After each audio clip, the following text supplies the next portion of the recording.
Hello again, Matthew. Hello, Jesse. Is that because of the beard? The new beard. The beard is growing strong within me. You're going for as much of the Jack Black look as you can get, huh? I am. And I have this golden part that's now kind of gray now, which is interesting because I haven't grown a beard out this significantly. But this is what happens when your gas water heater stops working. I just refuse to shave in cold water. Yeah, very tenacious D of you. So... Well, what I'm hoping we can do in this conversation is trace some of the many threads that we have been discussing in some of our previous conversations and hopefully weave them together into what I hope is a coherent set of ideas about envisioning what the city could look like in a socialist world, in a world of the golden square. So what I'd like to do to get us started along that road is try to weave together some of the notions, including the right to the city, the feminist city, the right to housing, our discussions about decommodifying housing and the path towards realizing free housing for all, because I think they all inform how we might envision the city of the golden square, where food, shelter, healthcare, and education are fully decommodified. So in this conversation and in the next, what I'm hoping we can do is do a little bit of world building, if you will, sort of utopian. This is where we're kind of branching out into new things and not just reacting to texts or ideas that have surfaced in prior episodes. I think this is a genuinely cool idea of matching aspects of the neighborhood with aspects of the university. Yeah. If I may, I want to refer us to some of these key ideas from some of the recent things we have been discussing. So in episode 42, entitled Strike Feminism, we talked about the great little manifesto, Feminism for the 99% by Cinzia Arruzza, Tithi Bhattacharya, and Nancy Fraser, in which they offered a set of theses, one of which was, quote, gender oppression in capitalist societies is rooted in the subordination of social reproduction to production for profit. We want to turn things right side up, unquote. Furthermore, they wrote that capitalism's, quote, key move was to separate the making of people from the making of profit, to assign the first job to women and to subordinate it to the second. With this stroke, capitalism simultaneously reinvented women's oppression and turned the whole world upside down, unquote. So that project, and I think our project here, is about turning the world right side up, imagining the world turned right side up. And in that book, they wrote that the liberation of women and the preservation of our planet from ecological disaster go hand in hand with each other and with the overcoming of capitalism. Those are all informative, foundational notions, don't you think? Fantastic quotes that we'd cited even in the episode itself. You know, really the subordination of social reproduction to profit-making and extraction of human resources with a male-dominated worldview of society. This is a key notion, turning that relationship right side up to get into right relationship with each other and with the world is part of what we are trying to articulate in these conversations.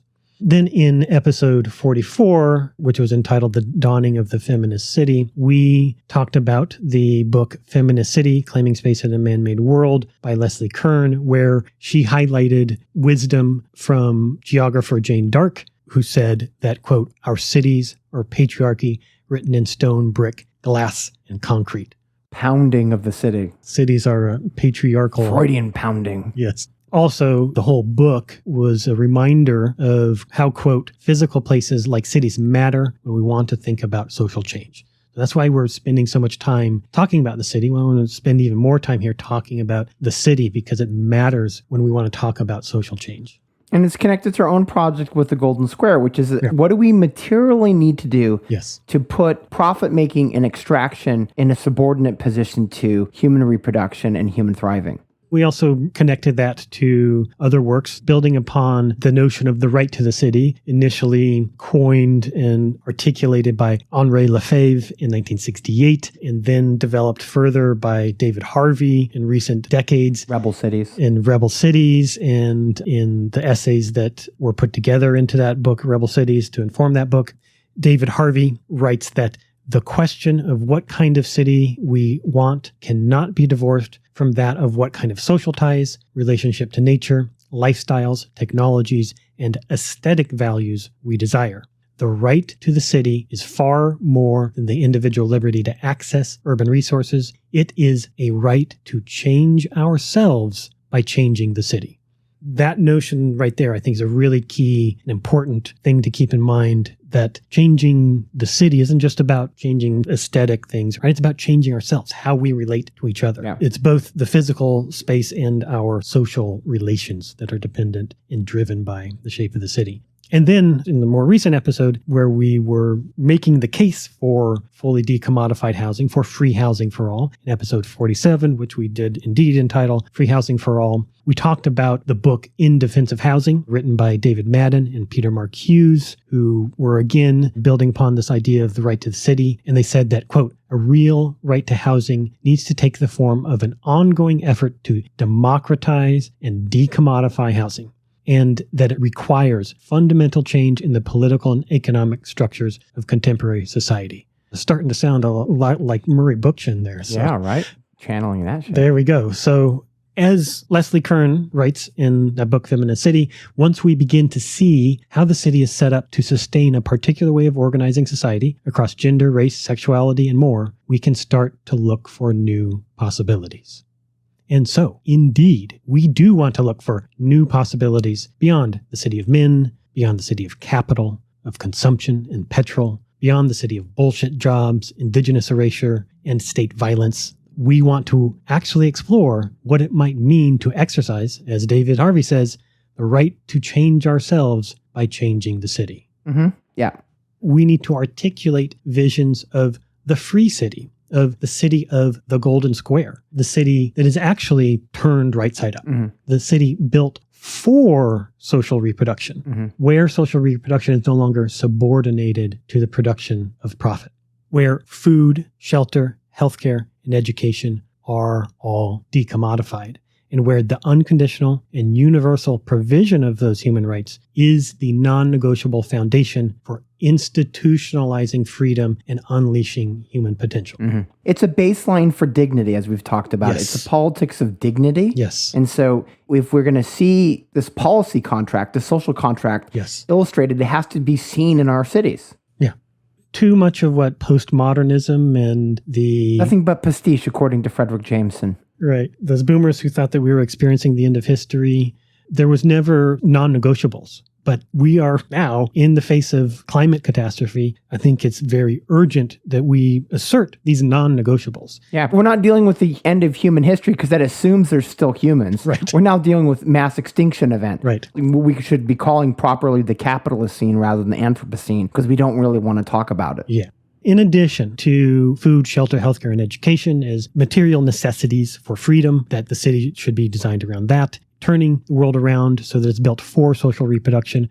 We also, if we borrow from another text that we talked about last year in episode 30 that we entitled A Green New Deal to Build the Golden Square, we discussed the book A Planet to Win, Why We Need a Green New Deal, written by Kate Aronoff, Alyssa Battistoni, Daniel Aldana Cohen, and Thea Francos, who offered a vision of what they called 5 freedoms. These were freedom from fear, freedom from toil, freedom from domination, freedom to move, and freedom to live. So these are also informative in our conception of what the city in right relationship with the planet and with humans should be. And it's in concert with FDR's notions of the Second Bill of Rights, which they also cited as an outgrowth of that initial idea that was cut from the branch due to the death of FDR. Yeah. Building upon all these ideas, taking these as informative notions in our exploration for the city of the Golden Square, what might this city look like? This is the question. And I think that at minimum, it demands new conceptions of the city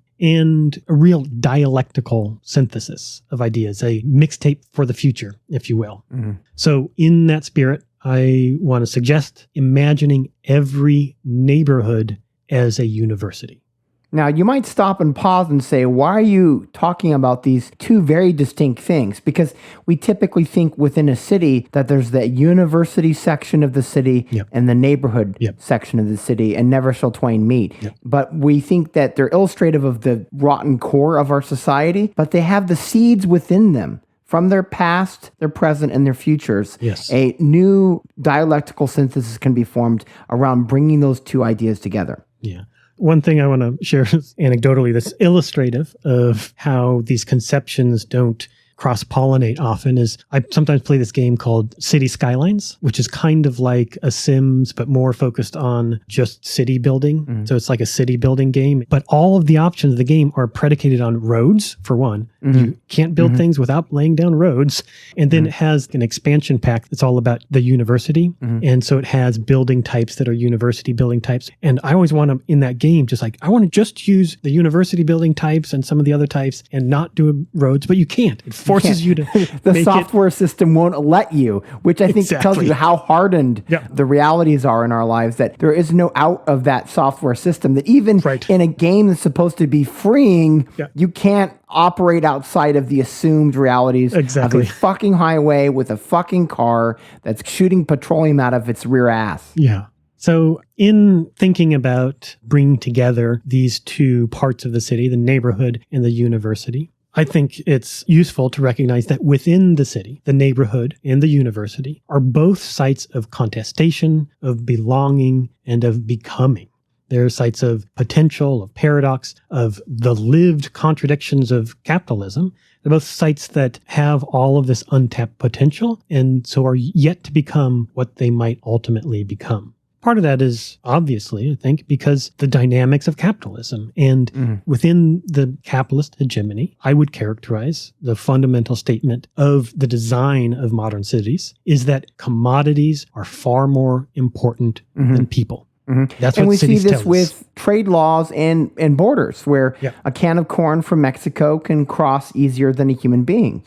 You know, this is the heightened reality that never before has so many mass materials been shot through the earth, under the earth, over it, past it, and never on the same time has there been such a lack of movement for humans. Yeah. It's ironic that movement is so, in one way, sort of tragically ironic that the movement of humans is so constricted when actually, I would say that we actually do live in a utopia, but it is a utopia for automobiles.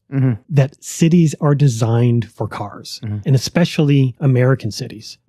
Many of them that were colonial settlements of the 18th and 19th century initially, obviously evolved before the car, but as soon as the car is around, that becomes the thing that reshapes and erases the city. Well, we see the earlier precursor of that with how much the train system in the U.S. was very much based on the expropriation of native indigenous sovereignty. So it wasn't just the forcible removal of property, then it was the landscaping or manscaping of train systems, which were further pushing sovereign indigenous communities farther out and encroaching on those territories. Now we have cars as these almost super sentient creatures that are almost operating like they're AI and we're just sublimated to them. Because if you're an alien species and looking down on the planet, you'd think, oh, this is a civilization of cars that's organized by cars because they're the sentient species. Yeah. We live in a car-topia. And we're puddles of mud inside the car. So if you were to look at it, you'd say, wow, this whole civilization, they're a metal organic society. They don't have, they have these flesh things that seem to be with them, but I don't know what's going on. Exactly. That's a good way to think about it. And in 1939, at the World's Fair in New York, General Motors had this massive, detailed, extravagant exhibition called Futurama, sort of scale model of this utopian future. The future in this case was 1960, because this was 1939, so it was imagining 20 years in the future what the world should look like to maximize space for the automobile. So it was big highways and everything. It talked about in Adam Curtis's great documentary, essentially, the self as a way of creating the self, and that the car was an extension of the human individual. And by having all these individual cars that could do all these amazing things with super mega highway systems, right? That didn't exist at the time. This mass urbanization of the hyper individual. And the cars were the silos for that individualism. Now, obviously, we didn't get exactly the way that GM envisioned it in 1939, but more or less, a utopia for cars is what was built. And so that's how our cities since then have been reshaped.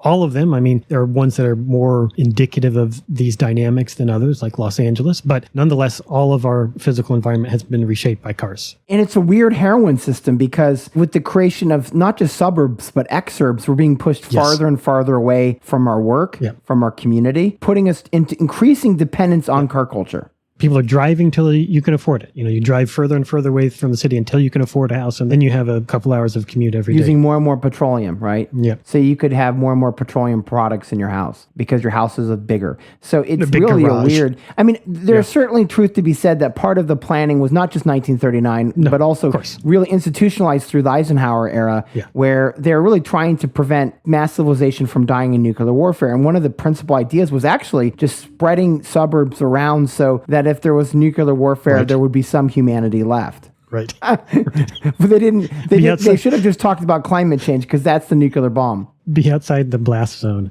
But we're all inside the blast zone now. Yeah. The whole fucking planet's inside a blast zone. Climate change makes us all in blast zone. And this needs to be turned upside down.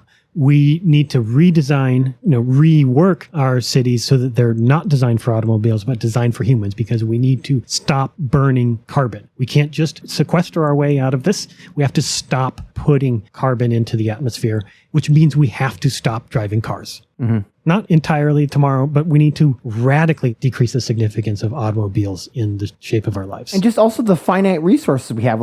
If you had every Chinese citizen has a car, which would be the apotheosis of the manufacturing industry, we'd have strip all the metals out of the earth. It's just not feasible. We need trees, not cars. Yeah. So we should replace every car with a tree. And then looking at neighborhoods all too often are considered merely markets for capital. Sites of extraction, sites to erase and to recapitalize through cycles of gentrification. Neighborhoods are where we live and where we potentially build a sense of belonging and community, but it is above all racial capitalism that determines what neighborhood we live in. Mm-hmm. Neighborhoods are all too commonly the physical evidence, the embodiment of racial and class segregation. Mm-hmm. As much as there's inequity in wealth across the population, there's vast inequities in neighborhoods, in the wealth in neighborhoods. And we see it through the school system. Because in order to have a diverse public school system, you increasingly have to draw really weird lines on your city map to create diversity because of the gendered way that housing works, the racialized way, and the class-based way that it works. We can see how it's, when you're doing a control group and an experiment group and you're trying to get input from the city, you have to do this weird thing because your society is so unequal. Yep. And it's being visualized through a geography of inequality and suffering. And no matter what the character of the neighborhood we live in, most of us have very little to no democratic control or democratic input into the shape of that neighborhood.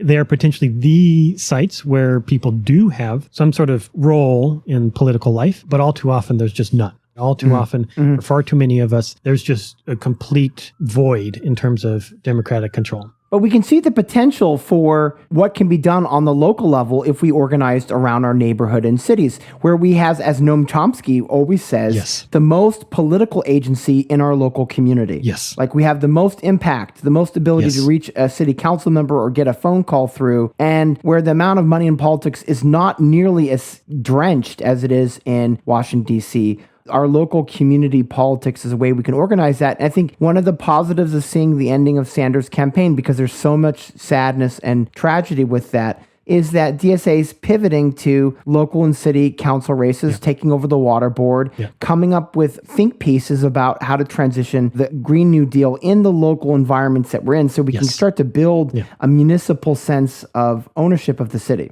At this point, it's a sort of emptied and hollowed out notion, but it is nonetheless, I think, a noble seed, is that old adage, think globally, act locally, because action always necessarily takes place where you are locally.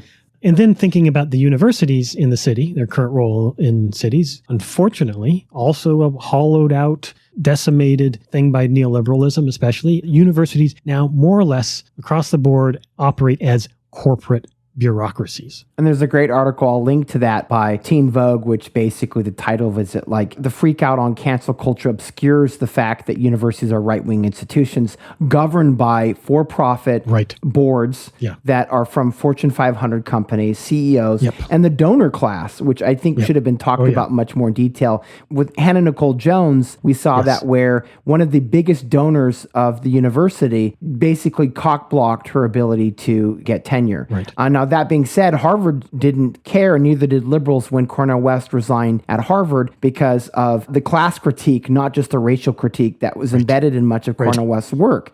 And there was innumerable levels of silence on Cornel West's mistreatment by Harvard. But as the article talks in Teen Vogue, Harvard is basically kind of like a hedge fund that has an educational arm. And you see this all too often with... I mean, if you look at USC, where you went, you can see the tension between the city, the neighborhood, and the university. Exactly, yes. Universities these days are neither free nor liberating. They are, unfortunately, hyper-competitive, spirit-crushing, debt-accumulating consumer indoctrination camps.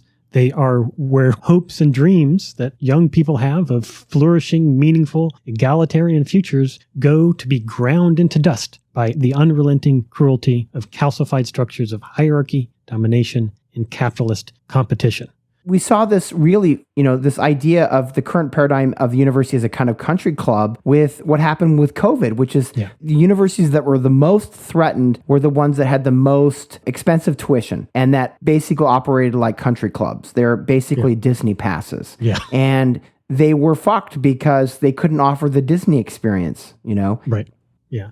In the book, A Third University is Possible by La Paperson, they write that the first world university is the academic industrial complex that, regardless of its formal and thematic diversity, is characterized by an ultimate commitment to brand expression and accumulation of patent, publication, and prestige.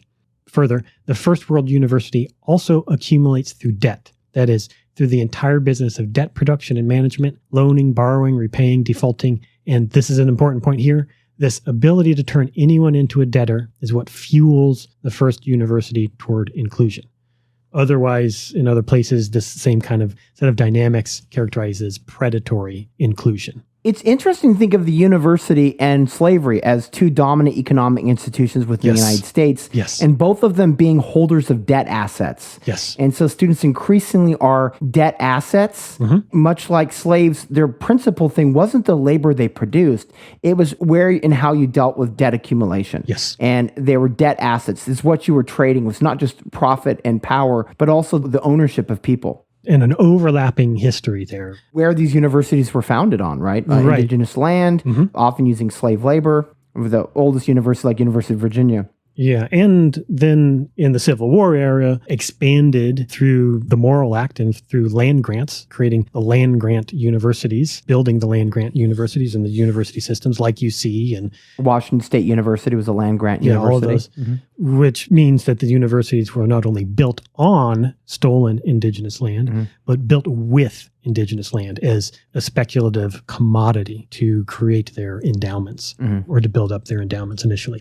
All of this points to realities about both the neighborhood and university within our cities that neither of them, as they currently exist, are democratic, typically, to any meaningful degree. There isn't in most universities or neighborhoods a whole lot of democratic control. Quite the opposite. Both tend to be institutions, forms, mechanisms within our society that on the whole reinforce and enforce the current social contract, which amounts to no more than a cruel authoritarian dictate, pay rent or die. Yeah, and we see this through the logic of how the university communicates and how city councils communicate to, quote unquote, its citizens, where all the decisions have been made privately.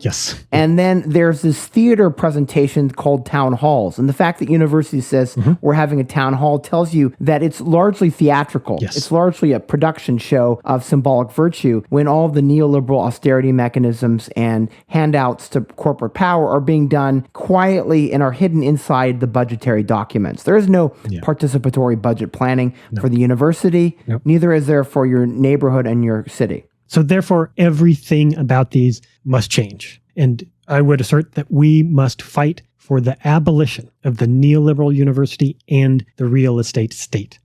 In talking about abolition, it's important to reflect on the oft-quoted adage from Ruth Wilson Gilmore that abolition is about presence, not absence. It's about building life-affirming institutions. And it's important because the negation is a part of that, because you have to do the negation in order to do the affirmation. Yes. Because the material means of what we're using to keep those institutions are money that would be spent to create life-affirming institutions, life-based cultures. Yes. The universities and the real estate state are bellwethers of neoliberal immolation of the public good.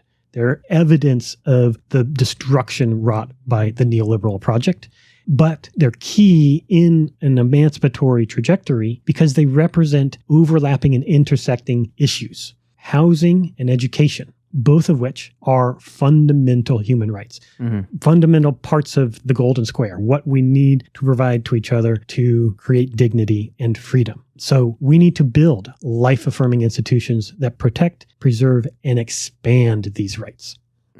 In both form and function, both the university and the neighborhood are where we can find existing characteristics, forms, shapes, potentialities, realities that might prefigure the shape of a post-capitalist world, of post-capitalist municipalities. Much of what we might want in a socialist future might actually currently exist in some form, at least nascent as potential, in either the neighborhood and or the university.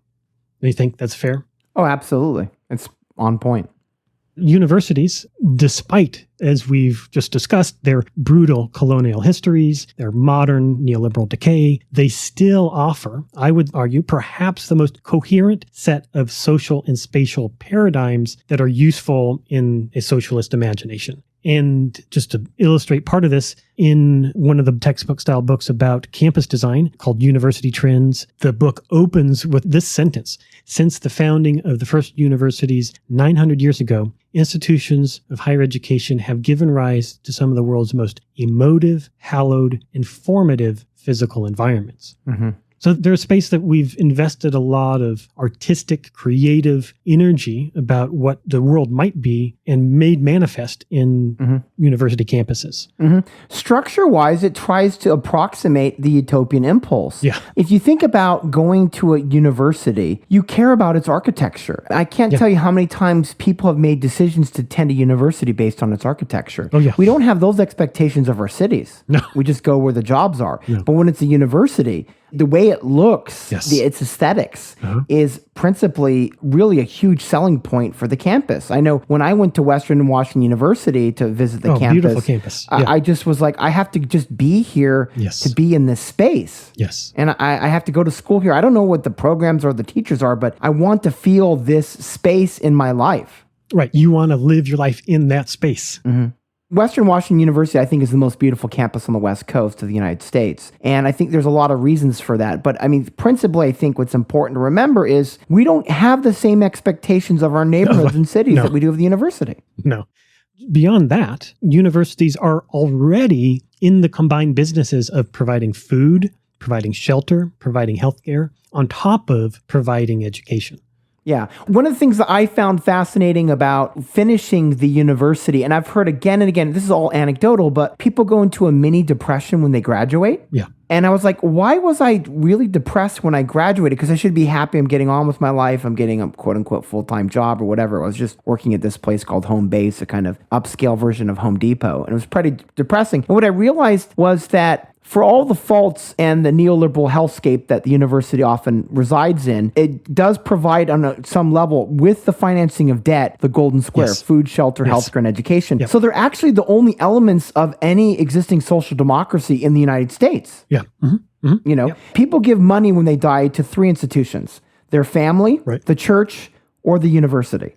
So that tells you like how powerful they are as emotional places of worship, as temples to the secular society. And the depression that I had graduating from Western was very much like a lot of my other friends in different generations, where social democracy is being plucked away from you.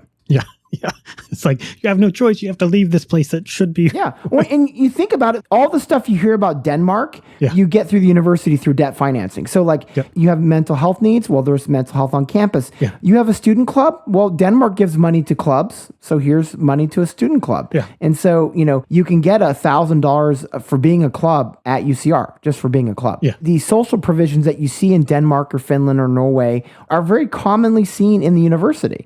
And you lose all of those aspects aspects of the university when you leave it. And bigger universities like UCLA, for instance, have whole hospitals on the campus. Yeah. Newspapers and all the things that a city would have. And often they're mini cities. I mean, there's all of the same components that go into running a city, go into a campus. So they are already in the business of providing food, shelter, healthcare, and education for folks. In addition to higher ed on many campuses, there's also the full spectrum of education from daycare and preschool to K through 12 schools. So all of it kind of exists there. Many of these institutions are public, at least in name, right? At least in name, they're public. So they're already kind of a seed of what could be, a seed of untapped potential for the rest of society.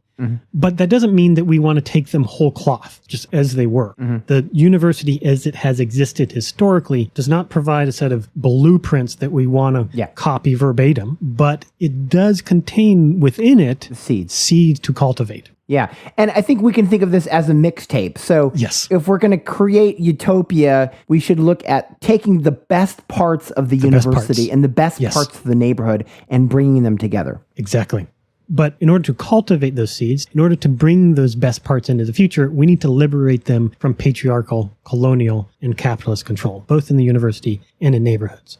The other thing, you've touched on this a little bit, is the often antagonistic relationship between universities and neighborhoods that create what is colloquially known as the town and gown phenomenon, or more recently known as the town and gown divide or division between universities and neighborhoods, and especially in our lifetimes. Under the rule of a neoliberal political order, that neighborhoods and universities are often necessarily put at odds against each other through austerity politics. Yeah. UC Riverside produces about $1 billion of net worth for the city. And depending on the size, you can get a sense of how big that divide of the town and gown is. But principally, we can see this in the fact that universities, they're producing houses for the professional management class. Yes. Yeah. Or the rulers of the roost, which is basically Harvard or Yale or Princeton, where they're finishing schools for the ruling class, who create a politically cognizant structure for the complete domination of the 99%, or more principally the 80%. And the neighborhoods like USC, where these neighborhoods are extremely poor next to extreme wealth,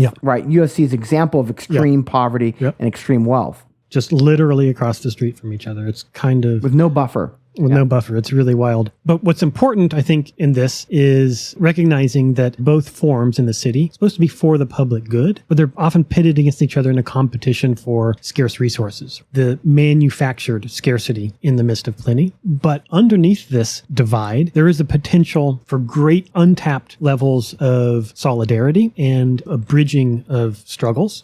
There is a great recent paper I shared with you called The Right to the City and to the University, Forging Solidarity Beyond the Town-Gown Divide, in which they write that, quote, universities play key roles in our nation's social, civic, political, and economic development, generating knowledge, culture, jobs, and innovation. They are also place-based institutions that have become uniquely implicated in the neoliberal turn in urban and regional policy and political economy, serving as both subject and object of these transformations. And further, they write that, quote, in an age in which neoliberal cities align with universities to advance market-oriented development, activists and engaged scholars on campuses and in communities might forge their own alliances to resist this development.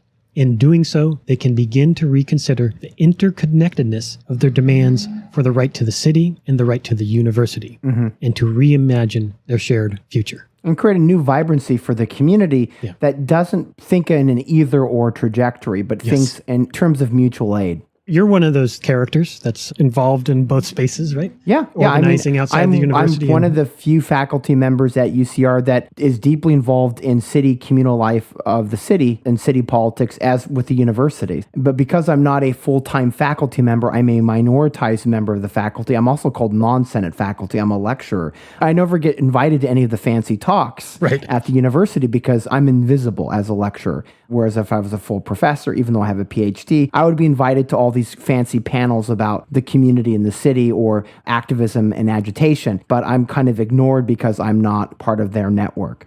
Yeah, well, you're stuck here with me having the real conversations about the real radical shit that we need to do. Exactly. Looking at neighborhoods and the current dynamics of neighborhoods and historical dynamics, neighborhoods are where we actually might experience, if we do in our lives, we might experience the dynamics of everyday communism, the relationships between humans that are unmediated by exchange and by capital. It's where we have face-to-face social interactions with our neighbors. It's where we might have glimpses of democracy. Neighborhoods represent the vibrant character of the city, and neighborhoods are where we build identity, our own identities, and a sense of belonging, not only to family, but to the larger social sphere, and where we potentially might develop a sense of community, of togetherness. And neighborhoods are where we see develop informal networks of care, where people share duties for social reproduction amongst each other, as many of the anecdotes and experiences shared by Leslie Kern in that book, Feminist City, illustrate. Neighborhoods are where we actually live our lives. Yeah, you can see that network of care being strengthened when property is sublimated by social relations. So living in a house like I've lived in versus living at a family housing at the university, there was no fences. People walked through each other's yards.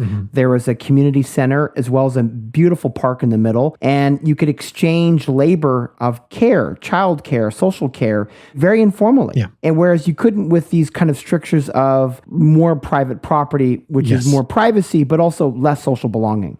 The neighborhood is what makes us. It's also where we might engage in struggle for social change. But it's also just where we struggle to live, because where we live. So whatever our struggle, it happens in a neighborhood. Because we don't just live in cities, we live in neighborhoods within cities. And so if we want to remake ourselves as fully realized democratic citizens, we must remake our neighborhoods. Yeah, because when you're in the city, people ask you what neighborhood you're in. So we tend to ignore how important that is as a demarcation about the kind of person you are when someone asks, well, where do you live? In the city. Oh, yeah. It's the secondary thing that's made invisible. Oh, and certainly living in LA, for instance, the neighborhood, part of the city that you live in is probably much more indicative of the kind of life and lifestyle and interests you have. The types of access to food and shelter and health and education. Exactly. You see the golden square through the neighborhoods. Or the lack of the golden square, as it more often is. Okay, all of that laid out. Let's start to think about neighborhoods as universities. What would it actually mean to think about cross-pollinating these things? What does imagining every neighborhood as a university, what does that mean? For me, I think it's a way of envisioning what might emerge potentially along with the abolition of the cost of living, with the eroding of capitalism, as part of the realization of a just transition to a green future of radical egalitarianism, and what it would look like for real democracy to start to emerge.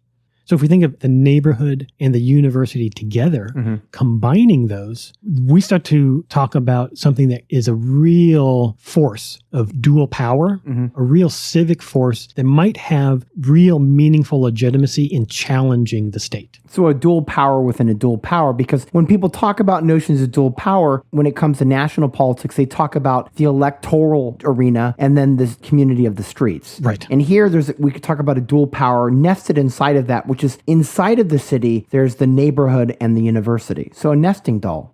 Yeah, and so if we bridge that divide, that town-gown divide, and cross-pollinate these things so that we proliferate the best of both, then we start to be talking about a municipal civic space that could really wield the power of the people. The neighborhood and the university are both forms that beneath their, as we've been describing, sometimes harsh or exclusionary exteriors are seeds of emancipation. And so if we thoroughly were to cross-pollinate and radically remake, as through abolition, both of them, combining and building upon the best of both the neighborhood and the university, I think that starts to look like where a truly utopian future for humanity can take root. Yeah, when we diagram the corpse of capitalism, we all too often hear about the problems of our neighborhood, gentrification, rent extraction of the university, its corporatization, its lack of free speech, its minoritization of faculty, and the abject wages of the food industry at the universities, as well as the maintenance of the university and its carbon footprint. There's all these positive things about a neighborhood and a university that we don't want to ever totally relinquish. No. I mean, they would not exist as perpetuating institutions if they didn't have core elements that were beautiful in them. Yes, yeah.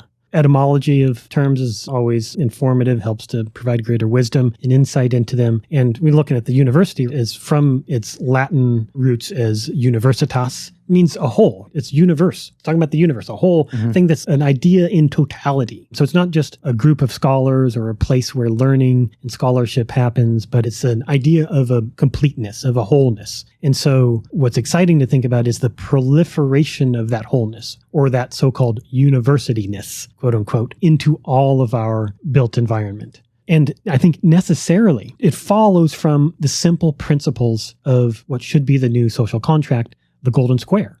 So when we assert that food, shelter, healthcare, and education must be free and provided to every human being, cradle to grave, your whole life, that means the whole world must be remade. And part of that remaking in terms of education would mean that a free, lifelong, cradle-to-grave education for all would necessitate as many universities as there are neighborhoods.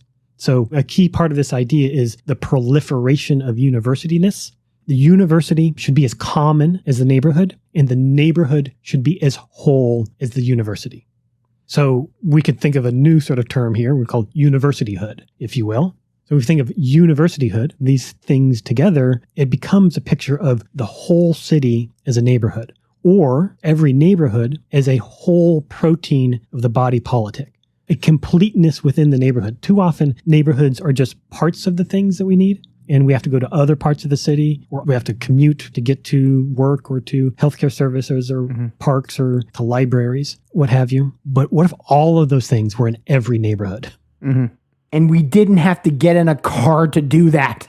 Exactly. Crossing invisible borders. So when we start to envision what this would look like, a key part of this is precisely that notion of wholeness, of everything being within reach, of every neighborhood having everything we need to meet all of the golden square: food, shelter, healthcare, and education. Of every neighborhood not only meeting human needs, but providing us with the things to fulfill our desires, to foster our individual and collective flourishing, to nurture our collective potential. Picturing this, for me, is picturing being in a space that's alive with a vibrant web of activity, diversity, and is a space of a human scale, not for automobiles, but is grand in its architecture, is ecological in its arrangement, is all of those best things that we've been describing about the university, but in every space of the city that we inhabit. And it combines the pleasures of rural and urban. Yes. And we talked about medium density as actually really, we talk about mixed use housing and all of that, but medium density might be the golden chalice. Like it's the thing that we actually really should aspire to, because we can see the problems of these highly cramped housing aspects of Hong Kong and Taiwan. And then we see the kind of the problems of dislocation of these exurbs that are way too suburban and poorly managed for space. And we see the toxicity of those excesses. And so the university has a balance of medium density where there's the grandeur of nature, but still there's this walkability.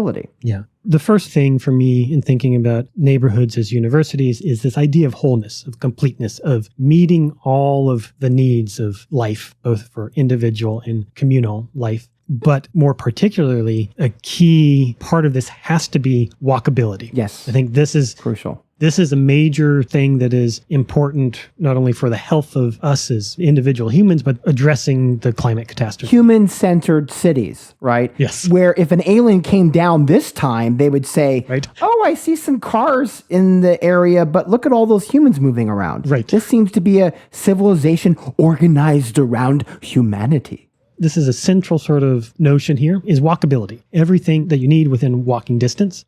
Urban planner Jeff Speck has written a couple books and given some TED Talks about the walkable city, not really touching on any notions this radical, but reinforcing the obvious observations that cars are a fucking disaster, and designing cities around cars is just a recipe for oblivion. So there's actually an app you can use that you put in your zip code or your home address, and it'll give you a score of how walkable it is.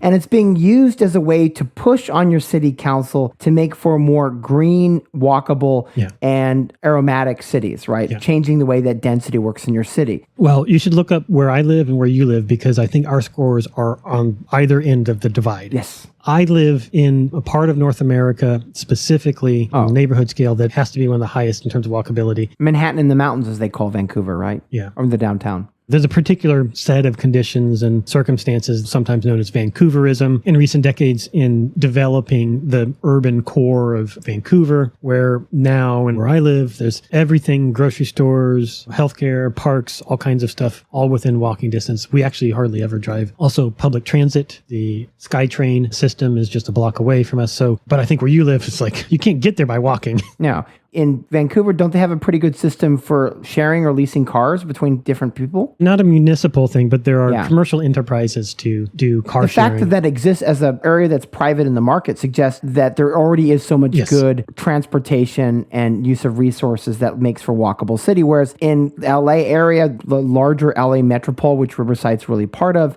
there's no way you're ever not going to get a car. You have to get a car. You can't live your life in a reasonable way without. You just can't get to the services or to the places where you necessarily need to work. It's just, you can't do it. In living in LA, I had 2 hours of commute easily every day, whether I was riding the bus, which I tended to do, or when I would drive, it was 10 miles to work and 10 miles back. And so not only all of that carbon burning, but also that time. Well, the buses couldn't be efficient because they're so dominated on the by streets with massive cars. automation congestion of cars that the buses can't even do their jobs. They're not even on time. Neighborhoods as universities, it should be designed and built around walkability, everything within walking distance, much like university campuses are predominantly built for pedestrians. The predominant design paradigm is for open spaces walkability and that roads are on the exteriors. In fact, I can't think of anywhere in the United States where there is a more human-centered architecture to the design of its space. Right. Like, you literally can walk for miles and not have to see a car on a college campus. Yeah, exactly. There's nowhere in the United States you can do that when you're in urban space. So even like at USC, yes, there are inroads and there are service roads and fire lanes for emergency vehicles. But for the most part, it's this whole part of the city that's just for walking, just for pedestrians. Yeah.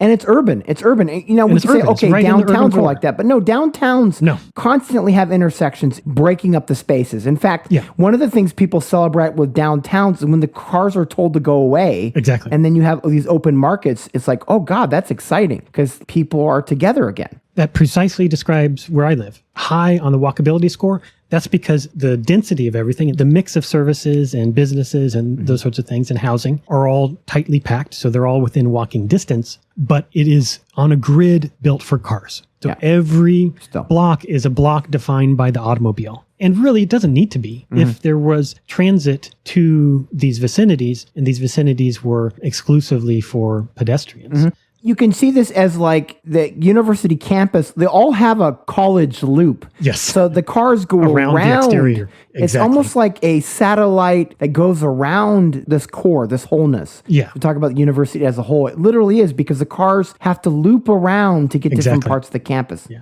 Life in these sorts of neighborhoods wouldn't require car ownership. Actually, we should do away with, abolish entirely this notion of car ownership as a necessity of adult life. Every car a tree. Yeah, turn every car into a tree. Now, I enjoy driving. Lots of people enjoy driving. I like automobiles. I'm actually not angry at cars. No. I'm just angry at their dominance in our life. Exactly. That's why it makes sense to think about social ownership schemes for non-combustible engine cars, for electric cars. Really decrease the number of them that are necessary. Think about also how they exist in the city in any space is they spend the vast majority of their time just being parked. And it'd be much better to park a tree there than to park your fucking car. Because on average, a car's used a half hour a day. There you go. So on average. So you have multiple cars that have been using extractive technologies, pumping poison into our air, and they're used half an hour a day. Part of this thing about transportation still is that roads, transportation corridors would happen, like you said, on the exterior. And like many existing campuses already are, hubs for mass transit. So neighborhood at university should be a hub for mass transit. There should be much more bicycle use. And like you said, that means a sort of Goldilocks zone, as it were, for the kind of density of the neighborhood.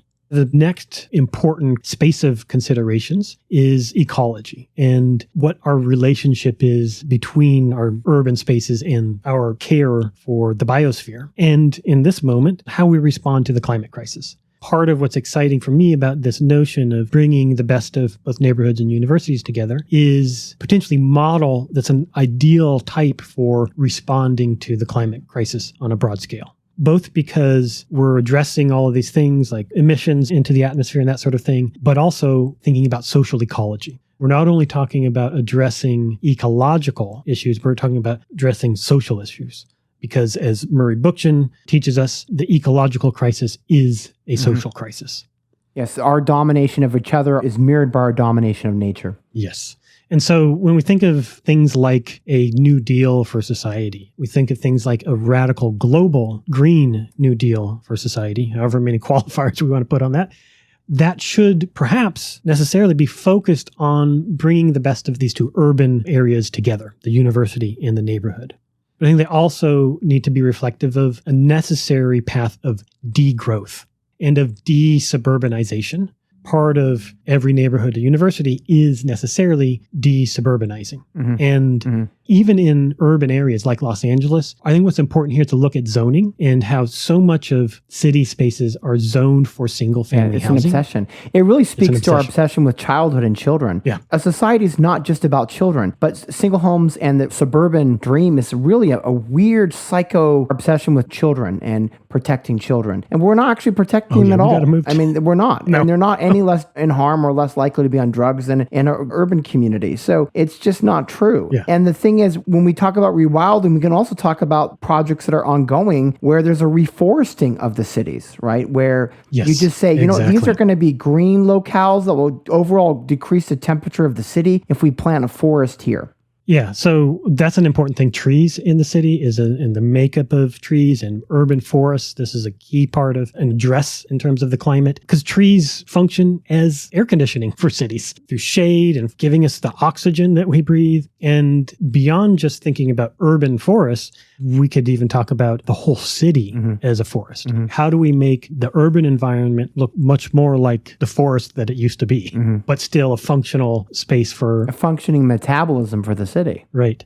And in many of those areas that are just zoned for single family housing, if we can create better, more dense areas for people to live in, and then we can vacate, not in a way that capital did to create freeways through Los Angeles. Through democracy as deliberation. Through democracy. Yeah. If we can democratically vacate some of those single family zoned areas, you can imagine whole corridors in the city becoming green again, becoming wild again, becoming forests again. Imagine whole developments of suburban space and ex-urban space becoming wild again, becoming parks where we might preserve some infrastructure for hiking or biking or other sort of recreational use, but that we plant trees and rewild those whole development areas. Beyond that, in terms of the ecological importance of this is energy use. Density helps, and the best things you can do to decrease your individual contribution to destroying the biosphere is to eat plant-based and to not drive a car, right? And part of this conception enables everybody to do that easily. But how do we be closer to a zero carbon arrangement, but also to use solar? To take on all of those renewable energy initiatives that are usually what people think about when they think about a green transition. Also the structures themselves. So like when you're talking about a green campus, right? We have something called LEED certification where every building that's now built on the campus have to be done in a way that's sustainable. Shouldn't every building in the neighborhood be subject to LEED certification so that it's net positive, so that it gives back? So like trees can help the biosphere and not harm it. Additionally, think about the proliferation of parks and of public green spaces, of public spaces altogether. I mean, I think what's exciting too is what the university, as it exists, preserves partly the notion of the agora from Hellenistic Athens, the public space, the gathering place, the assembly space, the core space where the life of the city happens. Not only should we be fighting for the right to the city and the right to the university, but we should be fighting for the right to public space. Yes. And the fact that we just are down and left with, libraries, right. The libraries, the reason why we have such positive feelings about them is they've been the last bastions of any kind of public community space. But if you have a good city that's egalitarian, that provides a golden square, your house that you live in is just an extension of these greater municipal sentiments of feeling and belonging because these agoras are all throughout your city. Yeah.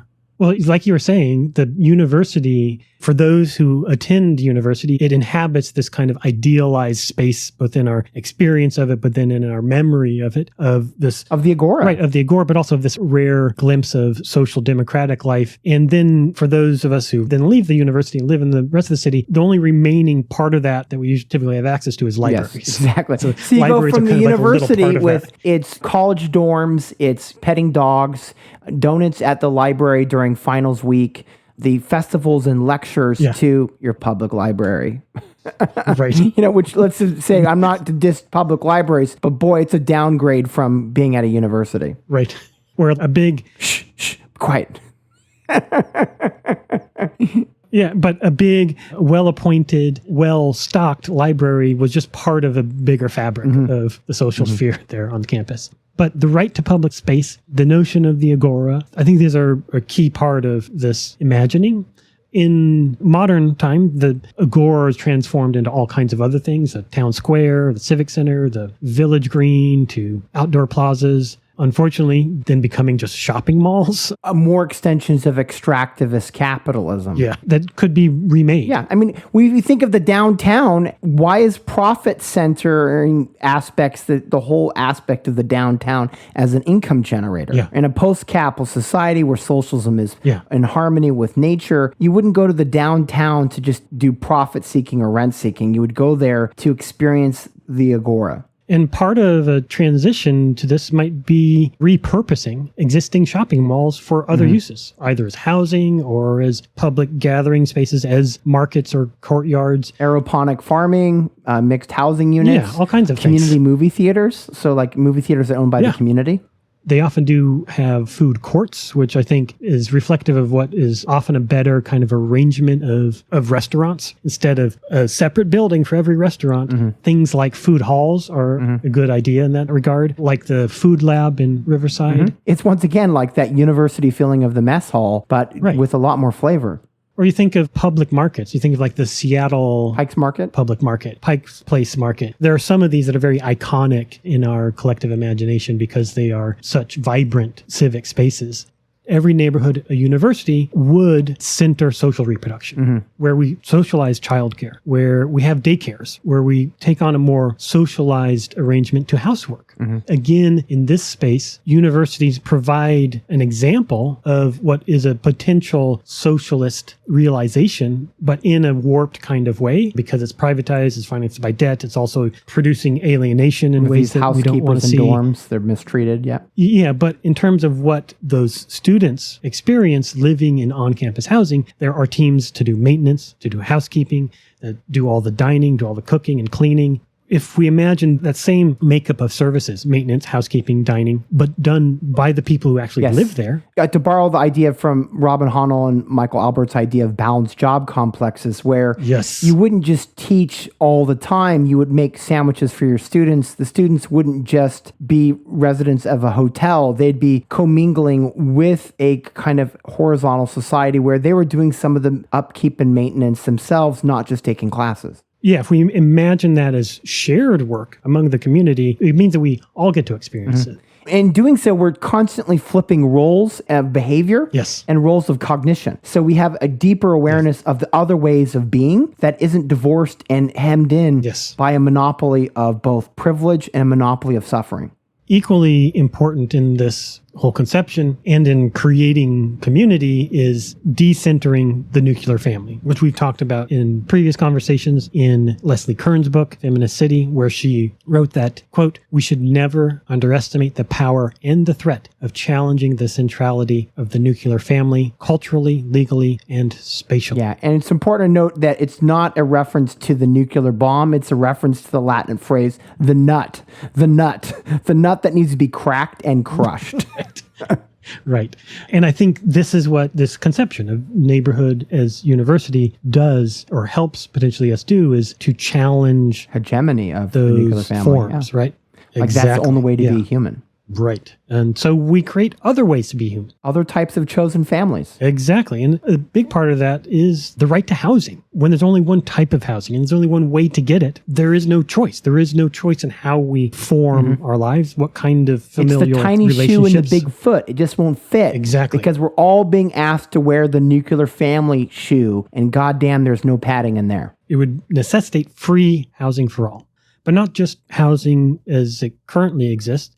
Reimagine the whole space of housing. Think about a great ecology, a diversity of housing types, because in different times of one's life, in different circumstances of relationship, in different pursuits, you might want different housing arrangements and not just whatever you can afford. So at certain times of your life, dormitory style living might be the best thing for you. Maybe a studio is the best thing, a sort of studio kind of apartment. Maybe more conventional apartments are okay for you and or your family. We could think about medium density housing. There's probably, again, a Goldilocks zone that is best suited for most folks. If we can retrieve the best, most emancipatory notions from modernism in their sort of universalist projects, there's some good lessons towards this. But also, I think there's still space for single family as their known homes, individual homes. And it's still there, but it's not the dominant form. And I think the other thing is the single family houses could be clustered in a way where you could have a kind of pod-shaped group of people raising children, much like with university housing on campus for families, where you have clusters of families working together with no fucking backyard that's separated by fence line, and where they move in together with an intentional kind of community arrangement. And that kind of blends into co-housing, but it also does keep the single family house. Not every house needs a huge lawn. Not everybody needs the same set of things in their living space. They don't need a giant countertop of quartz in their 25,000 square foot house for a full kitchen. No. So it's not always needed. There's different housing needs depending on the family size, the arrangement. But why are we creating this complete monopoly of housing that is obsessed about children and the nuclear family? It's totally absurd and not in keeping with how people aren't getting married or having kids. So what does that mean for the way we do housing? It has to change. Also, accessibility is a huge part of the design considerations and architectural considerations. Those with other needs might need different types of living spaces. Sometimes that might be a single family style home. Also, all kinds of other reasons we might still want to have single resident style houses in the mix, but it should be a diversified mix. So not only in form and scale, but also in architecture, in style and aesthetics too, and in more holistic embrace of mixed use, as it were, in the commercial parlance, mixed use buildings, where buildings have functions of a certain sort that might be communal on certain floors of them or certain sections of them, but also contain private dwellings and stuff. It's the new hip phrase for gentrification, but we could imagine mixed-use housing in terms of decommodification and socialism, where it's actually serving those purposes. And it's, you know that PR phrase, live, work, play, shop? Well, if we do what we talk about, creating every neighborhood as a university, we would actually be able to live, work, and play and shop in these kind of democratic zoning processes. Yes. Universities are doing this. University housing, student housing is really focused on providing all of these things in the student housing complex, especially in places like where I used to work. You have your dorm room, but you also have dining and your classroom and a makerspace and all these other facilities and a gym and everything else like right there in the one space. Part of this too, I think, is democratizing the zoning process. Which is all too often in conjunction with people that already own property or people that want to create new property to profit from. That's what zoning is really about. Zonings, like laws, are not a statement of ethics. It's a statement of who has power. Exactly. The other core part of this notion is education, which we usually associate with the university, but could be part of the neighborhood. Right. So again, if we want to see education being a free and liberating, reparative public good, something that's cradle to grave, guaranteed as a human right, then we need to think of learning not as a discrete pedagogical experience that is segregated from daily life, as we currently do, as it's an education system. You go to school, you attend a university.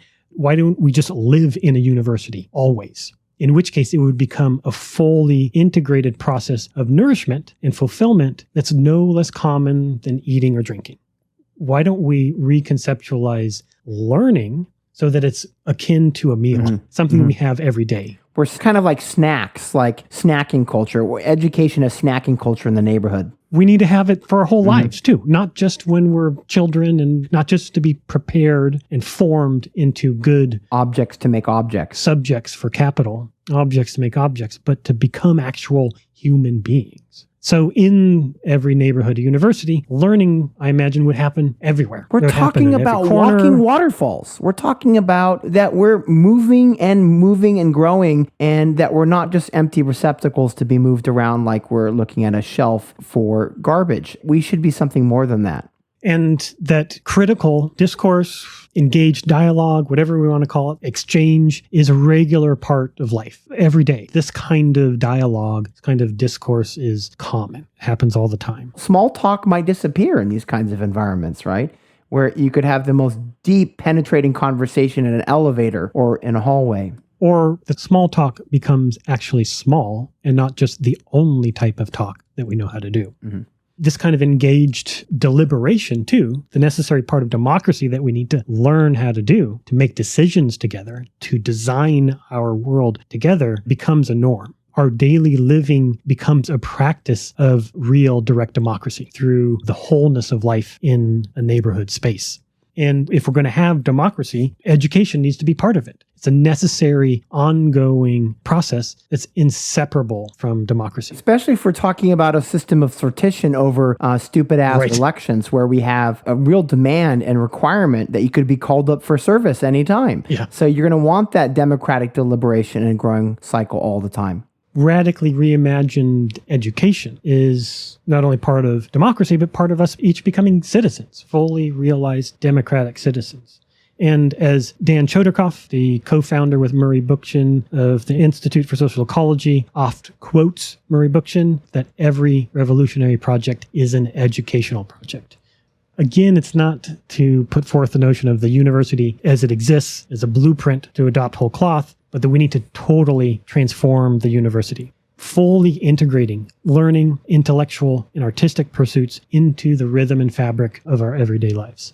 Related to this, there's the idea and practice and communities around unschooling. I mean, it's interesting to me because I have friends that do basically unschooling, that do education at the house, and they get to do all the anarchist things I want to do, but we can't do at the actual school. Right. And because their husbands make enough income, they can actually do the anarchist things we could do at education. But it's like, well, who gets to do that? It's privilege. Well, if we can abolish the motherfucking cost of living, then we all get to do that. Exactly. And I mentioned this before in conversation, but one of the things I'm always looking for is other folks to engage in conversation and inquiry about things that I'm interested in, that I'm studying, that I have questions about, to be able, as it were, use the human search engine and not just go to Google when I want to investigate something. Yeah, I mean, just avoiding conversations that are nothing but the child zone. Like, my daughter jokingly said that she wished that Donald Trump had actually gotten rid of TikTok because it, destroyed her summer. She didn't get to work on any artistic projects. She just dawdled on it. And she's like, wow, we really see that they have awareness too. And maybe they should be part of that conversation, and we stop putting people into the adult zone and the child zone. Oh, yeah, totally. This is something that goes back to my childhood. It's a real source of angst. The condescending attitudes of adults. Oh, yeah, totally. That's part of what shaped me as a human being, is that condescension I experienced from adults when I was a young person. And I think that has a lot to do with the categorization of animal life versus child life, the way that they're put outside of the adult sphere. I mean, it's hierarchy, it's patriarchy, right? I also imagine the world where every neighborhood's a university is one where in every neighborhood, almost every building, there are reading groups, there are writing groups, there are makers groups, there are art making groups, there are maker spaces, there are crit groups. So we sometimes engage with radical reading groups, and we talk about those as potential sites for revolutionary foment, but they could be very common. They could be like at every corner, there could be reading groups, and not just reading groups, but as someone who studied art, the core of that practice, that pedagogical frame for a studio art practice, is the critique space. Is that I made this thing, I want to talk about it with other people, have a critical dialogue about it, and that just disappears after school. And we could imagine those be anywhere in our neighborhood where they're not just the downtown of the library, but let's say every fifth or sixth single residence home has been turned into a community center, which you can walk in and walk out of and congregate in. Yeah.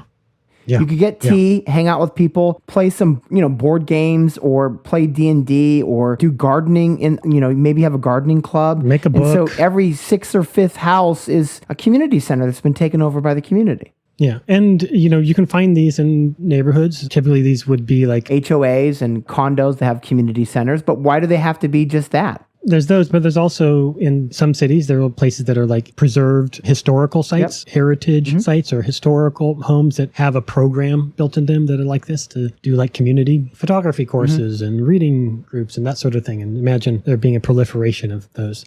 Also, the rest of the Golden Square would be met. So that means healthcare is in the neighborhood. Free, universal, and comprehensive healthcare services. The neighborhood as a university would mean that there's a hospital in walking distance, that there are pharmacies in walking distance. And so, for instance, preventative care, if we had a universal healthcare system in the United States, you could imagine doctor visits at houses, but you could also imagine that there's clinics, small, intimate, friendly, human-scaled clinics every mile and a half away from you. That there's dentists, that there's these sorts of spaces and services that help you maintain your health. So you have gyms and spas and other wellness services and spaces. Instead of this like savage clumping of the suburbs and the city. And that, of course, the proliferation of mental health care. I think that a large component of what is considered a mental health crisis and the mental health crises that we both experience in our lives is due to the inhumane nature of the world as it currently exists, of living in a capitalist nightmare. And hopefully a transition out of that will mean that mental health becomes better overall for folks. The more we can reach this kind of space, the more our mental health will improve just because we're democratizing and decommodifying. Or, healthcare that centers on mental health where it's like preventing the next depression. Yes. Rather than trying to deal with someone about to commit suicide, you're already paving the way for the next crest in that wave. Also, neighborhoods should be a space of arts and culture proliferating. Art is a space for creativity, meaning, critical thinking, catharsis, curiosity, discovery, and so forth. Altogether, art is one of our most noble aspirations. After we meet the Golden Square, what do? We make art, we pursue science. The Golden Square is what's necessary to enable us, to give us the space and the time to pursue artistic aspirations. So I think in addition to envisioning the best of what exists in neighborhoods and universities in terms of art, including live music, performance venues, galleries, museums, if they're decolonized, concert halls, theaters, cinemas, as you've mentioned already. Public art and street art. No more advertising. We see street art and public art taking the place of advertising. My commute in LA was down Sunset Boulevard. So I would go through the Strip twice a day, typically, back and forth, which is one of the most densely populated areas on the planet of outdoor advertising and billboards. So I just got a barrage of all this fucking nonsense, the noise of outdoor advertising. So you felt visually hammered probably when you're driving. Oh yeah. It's like going through Times Square every day, twice a day. So I would often imagine what it would be like if all of that either went away or became art. Yes. Fantasies. Just became spaces for art. What is under attack often in the city, if it's not officially co-opted and commercialized, is street art. Which is interesting that it appears in areas where there isn't access to museums or social democracy. That street art appeared as a kind of form of resistance to reclaim the desiccation of the state as well as the advertising industry, which is its own kind of system of propaganda. And so street art visualizes itself as a form of resistance to reclaim the community. So imagine democratically there being the proliferation of public art in all kinds of forms. In what we might think of when we think of street art as sort of painting on the sides of buildings and on billboard spaces and that sort of stuff, but also sculptural art and that whole space we think of as public and or outdoor art. And certainly no more advertising, no more fucking advertising. This world doesn't get turned right side up. We don't get into right relationship with each other and with the planet unless we get rid of fucking advertising. No more copyrights, no more advertising. Yep. Not only is it ruined the internet, it's ruined all of the physical built environment as well. And so another thing that's really exciting to think about is the freeing up of the internet.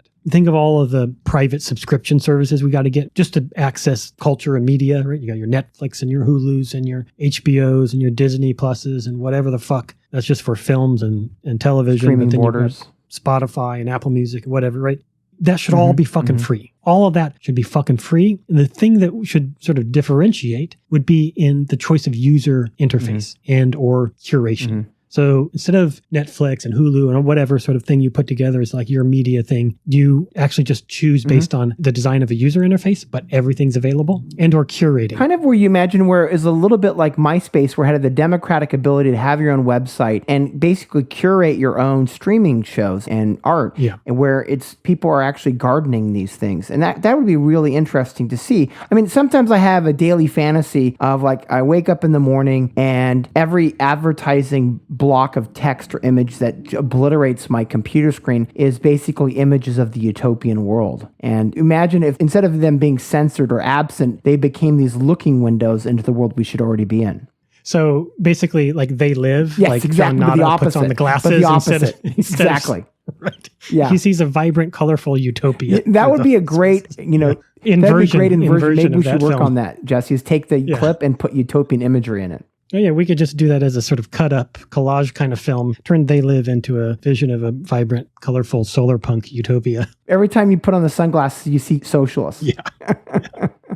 Also, when you think about leisure and recreation time and space and entertainment time and space and, well, what space does what we consider currently tourist travel, right? Hotels and motels have. And I think we can talk about how democratically and in responsible relationship to the biosphere, we could still have space for people to travel. That's part of the 5 freedoms we mentioned previously, the freedom to move. We don't want to just be sequestered in these neighborhoods, as vibrant and beautiful as they might be. We want to be able to freely move between them and to stay at another one if we so choose. So we need to think about how that works as well. I think it looks like totally remaking and abolishing the travel industry altogether. When it comes to goods and services in this kind of future, this is where library socialism makes manifest our vision of shared goods and services, of returning to or renewing a relationship to property based on usufruct instead of private property, based on the right to use in common, but not to destroy goods. So not only libraries for books, but for all goods. So you think about tools and equipment. We talked about as examples before in the conversation, like camping equipment and that sort of thing. All the things that populate people's garages. Much higher quality materials, much better used, much like the discussion from Serious Wrong podcast, that we can make much better things if we're using them and recycling them. And so your mall's kind of a lending library. The other idea that I get excited about is a network of libraries instead of privatized bookstores, where every bookstore is a library and every bookstore has access to the whole catalog of human history of publication. And every library is a bookstore. Like it had a cafe in it. Like, it's not just a place that you sit at a desk. It actually has some pleasure in it and some aesthetic beauty. And where going to the bookstore isn't like, oh man, I can't spend this kind of money. I can't afford to get all the books I need. Why is it every time we go outside of our house, in the background of our mind is, I got to pull out my wallet? Exactly. That just goes away. But in addition, in terms of services, public utilities need to be under real public ownership. This also helps us think about what jobs there are. We already talked about some of that in the care work and socializing care work and sharing that work, but also in terms of public utilities like power and water and sewer and waste, that those are all services under public ownership and public jobs, but also high-speed internet, free internet for all. Neighborhoods as universities would take on space for science, for labs and for research, for scientific pursuit as well. When we talk about work, this conception helps us get to realizing the decrease of work. One of the nice things about being at a university is the elasticity with time. Time is in play. So we should be working less. And yes, at a campus, students are overworked and taxed because they have to pay for their housing. So they often take in part-time jobs. They have to live in their parents' house. Like some of them can't even afford dorms because they're already so debt-laden. But one of the things that's fun about being a college teacher is my schedule's always changing quarter to quarter. And I'm not working in long shifts. I can break things up into smaller pieces. So if we imagine a 12-hour work week, when students attend college, they don't have 8 hours of college instruction. They have lots of these little breaks. Breaks are really easy at a college campus. And we don't talk about this enough. And I think this is a really important part for me in my conception of the Golden Square, where the implications of the Golden Square are so important, because what's not in it? What's not in the Golden Square is what makes up, in North America and the imperial core, a lot of people's lives, which is administrative, managerial, bullshit work, bullshit jobs, implications from bullshit work, bullshit jobs, destructive jobs and destructive industries, whole fucking industries. Advertising, insurance, finance, all of that shit goes away. The Golden Square means all that shit goes away. And what we do, what jobs there are, what jobs are necessary, are jobs for the Golden Square. A job in this conception means that you are contributing to creating and maintaining and caring for food, shelter, healthcare, and or education. The core necessities of life. Yes. If it's not there, then it's debatable. Why It should do we be need there, it? right? Exactly. Or it's just stuff that we do that's part of joy. It's part of the utopian sphere, Right. that we're doing out of a freeing sense of ourselves. And so I think a 12-hour work week, 3-4-hour shifts is an ideal system. Yes. Where, when you come to a campus, time is more elastic. It's not so structured from 9 to 5. If we think about 12 hours as a target, that could be in 3-4-hour shifts. It could be broken up into smaller ones. It could be maybe 2 long shifts, or exactly, it could be 2 mega shifts. And depending on the occupation, just depends on the type of work you're doing. And I think the other thing to recognize and think about too is that this opens up the possibility for the types of work that's not paid or thought of as actual work. Yes. And Democratic deliberation, right? Like, we can't be political agents if we're constantly at work. And like you said, people don't do activism principally. Not just because there's so many entertainment possibilities, but they're so exhausted and traumatized from work that they can't do democratic deliberation. They can't build anything or construct an alternative. Like you mentioned previously, our work life should be more diversified, not just through the duration of our life, but from day to day and week to week and month to month. Certainly, depending on the type of work and the needs of the community and so forth. There might be long stretches where you work on specific things, and there might be a central theme to your lifetime in terms of work and your specialization. But a diversification in types of activity is important for the health of an individual, the health of the community. And so you can think of a 12-hour work week. One way to envision is that you do 3-4-hour shifts, and maybe one day you teach, the next day you do some like urban farming work, and the next day you do some basic building maintenance or upkeep or something. And with that notion of the balanced job complex, you can take special delight in the diversity of the types of work you do. So you're not constantly like gorging on thing that you used to like, but you've been doing it for 20 years and you hate it now. Instead, you have this delight in how your schedule changes. Part of the work through co-ownership and cooperative democratic control of workspaces in the neighborhood would be farming on local food production. So think of urban farming and local food production playing a much more central role in our conception of the neighborhood. I don't think that we need to necessarily imagine or should imagine a world that is exclusively local production of food. I think the goal should be more medium-sized farms, not big, not large, but not small either.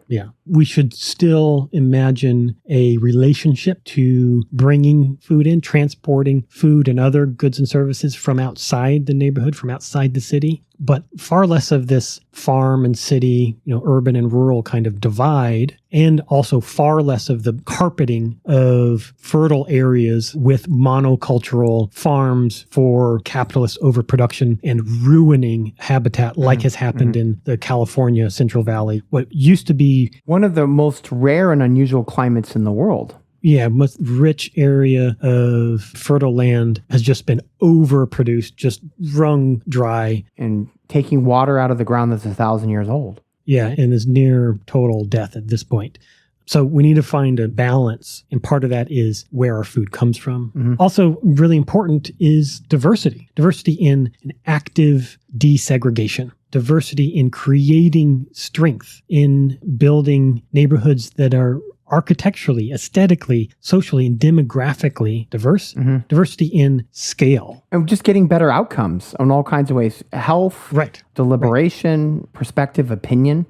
And that sense of wholeness, that universityness comes largely through diversity, requires diversity in all these different ways. As our ecology already tells us, the most strong Yes. ecologies on the world are the most diverse. Yeah. And so when we look at a forest ecology, it's ripening in multiple directions with Yes. natural life and abundance. And they protect each other. When we see homogeneity, so you have a row of maple trees on a city street, a fungus is more likely to attach itself and replicate faster because of the lack of diversity. It's not just strength as in values, it's strength as an actual existence. Yeah. Actual resilience. Yeah. Also, direct democracy. Every neighborhood or university means radically egalitarian, direct democracy. It means creating the conditions for real, engaged citizenship. It means de-alienation, becoming no longer alienated subjects within capital. And a return to what democracy really means, rule by the people. And imagine this partly through what Bookchin and Oechelon talk about, through popular, general, or municipal assemblies as part of this. You also mentioned a key part of democratic structure that is necessarily part of democracy, which is appointment to positions through lottery or sortition. Finally, every neighborhood as a university should be as autonomous as we think of universities currently. And then the city we should think of as a confederation of autonomous, directly democratic neighborhoods. In this way, the neighborhood as university, or the universityhood, becomes the base unit of an urban mosaic. Think of the city as this relationship of all of these diverse but autonomous neighborhoods that are necessarily deeply interdependent. This is how we get to a realization of what Murray Bookchin describes as the politics of social ecology, that he uses a few different terms for. One is communalism, or libertarian municipalism. But altogether, the notion is this social ecological web that balances centralization and decentralization. That the neighborhoods are resilient and self-sufficient, but they're also interdependent and complementary. In this way, we think about some things happening in some neighborhoods, but not in others. And in this way, the city has a complex of things where not every neighborhood needs to contain everything literally. There are some things we think of as maybe only needing a few of for a city, or one of, and also necessarily interdependent to make use of resources like watersheds. Think of the neighborhood or the city as a plant among a garden, interacting with bees, air, water, light, and moving with other plants in a kind of harmony and daze of beauty. But it requires both an understanding of the autonomy of the plant, but it's also its survival as a coexisting creature among others. The neighborhood would not be an isolated, self-contained commune, but the city would become a complex social arrangement of neighborhoods in mutual dependence, reciprocity, and complementarity, and networked. This is a commune of communes, as it were. Now, I think we've already talked about a lot of the things that are not part of this conception, that fall outside of it. But I think it's also important to maybe quickly mention some of the things we haven't yet mentioned that necessarily wouldn't fall into this reconception of the city.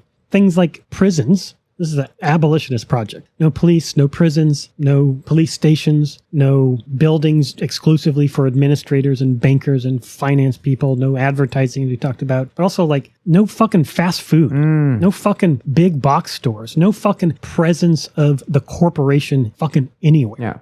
I don't want corporations in my mouth, and I don't want corporations in my eyes. I don't want them in my fucking city. Speak it. Hallelujah. So altogether, combining the best of neighborhoods and the best of universities, we might be able to begin to envision the heart of not only the city of the Golden Square, but what would become the utopian city. If we reach the Golden Square, it's going to seem indistinguishable from utopia the moment we get it. It's what I had said in an earlier podcast, that it's like the singularity, like a technological singularity. It's a sociological equivalent, which is once we hit the Golden Square, we'll have a hard time imagining what the utopian sphere has because it'll be happening so rapidly. Because that's then what we will be doing is building utopia. The moment we free ourselves from this fucking catastrophe of this world and turn it into right relationship, then we start to sow the seeds of utopia. If our philosophy is rooted in social ecology, and if our ethics are grounded in anarchism, and if our politics are born of communalism, and if our political program is aimed at library socialism, And when our social contract becomes the golden square, then the border between neighborhood and university can disappear, and they can become one and the same, indistinguishable from each other. The vision is that these become indistinguishable. There is no separate sphere that's the rarefied university, that wherever we live in the ideal environment that contains the best of both of those worlds. In an essay called Cities, the Unfolding Reason of History that you can find in the book The Next Revolution by Murray Bookchin, he writes that we must together explore the kinds of institutions that would be required in a rational, ecological society, the kinds of politics we should appropriately practice, and the political movement needed to achieve such a society. Social ecology and its politics, libertarian municipalism, seeks to do just this, to institutionalize freedom and guide us to a humane and ecological future, one that will fulfill the unfilled promise of the city in history. Nice, indeed. The neighborhood and the university are part of the best parts of the city. And so thinking about these cross-pollinated, way to, I think about creating these conditions for libertarian municipalism. When the university becomes the best of the neighborhood, and when the neighborhood becomes the best of the university, then we're really whole. I hope that through this conversation, part of what we've done is open up